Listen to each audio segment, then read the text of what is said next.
RCC घर दिसालंय आणि समोर गाय आहे. म्हणजे गाय सुद्धा पाळतात त्यांनी. इथं बघू शकता गाय सुद्धा पाळतात आणि गाईचं गोठा आहे बाजूला. आजूबाजूला पूर्ण शेती पण आहे. साफ आहे.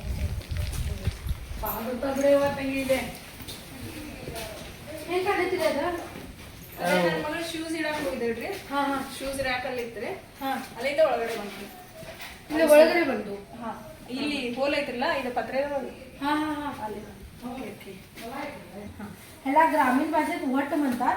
म्हणजे हे काय आहे तर असा हा भुसा जनावरांसाठी तुम्हाला जसं काजू बदाम प्रोटीन तसं हे जनावरांसाठी सर्वात महत्त्वपूर्ण असते. हा कसला भुसा म्हटलं तर जे कडधान्य आहे कडपाला मी म्हणतो त्याचा हा भुसा असतो लक्षात घ्या.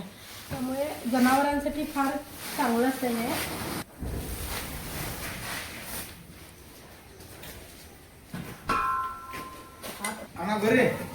इथं बघू शकता वाटलेलंच मला हा साप राहणार नाग आहे.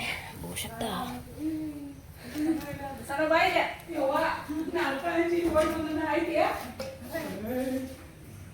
ಇಲ್ಲಿ ಬಾ ಈ ಕಡೆ ಅದಾರ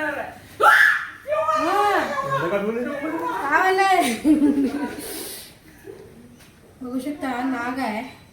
अंदाजे 3.5-4 वर्षाचा हा नाग आहे. आणि असं आम्ही जनावरांसाठी काही सुद्धा कडबा रोदे काही रोदे गवत रोदे अशा ठिकाणी जास्त प्रमाणात मोठ्या प्रमाणात उंदरं येतात आणि त्याच्या मागे साप सुद्धा येतात लक्षात.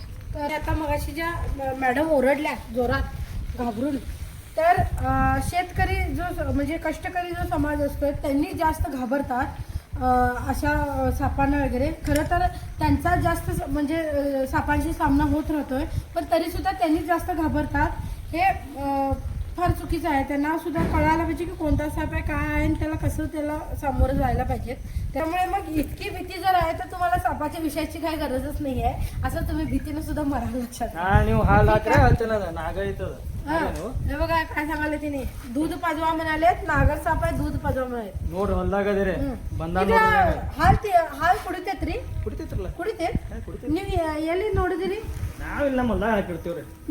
त्यांनी काय म्हटले की साप दूध पितोय असं म्हणत होते त्यांनी. म्हणजे आम्ही पकडणार आहे. आम्हाला आमच्या करिअरमध्ये कधी आम्हाला साप दूध पिताना दिसला नाही. पण ज्यांनी 4 सापांची नावं माहिती त्यांनी म्हणतात की साप दूध पितोय. हे चुकीचं आहे लक्षात घ्या. तर आपण ह्याला पहिला बंद करूया आणि तुम्ही सुद्धा कमेंट करून सांगा की सापाचं म्हणजे दूध हे सापाचा आहार आहे का.